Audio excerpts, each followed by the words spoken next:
أعوذ بالله من الشيطان الرجيم بسم الله الرحمن الرحیم۔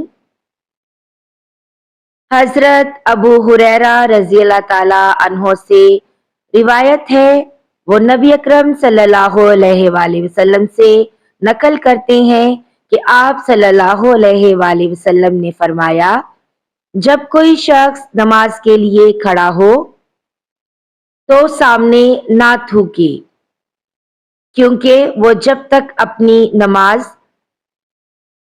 کی جگہ میں ہوتا ہے تو اللہ تعالی سے سرگوشی کرتا رہتا ہے، اور دائیں طرف بھی نہ تھوکے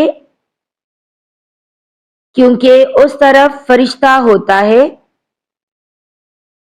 ہاں، بائیں طرف یا قدم کے نیچے تھوک لے اور اسے مٹی میں چھپا دے۔ صحیح بخاری حدیث نمبر 416۔ اللہ تعالیٰ آپ کے اور میرے مرحومین کی بلا حساب مغفرت فرمائے۔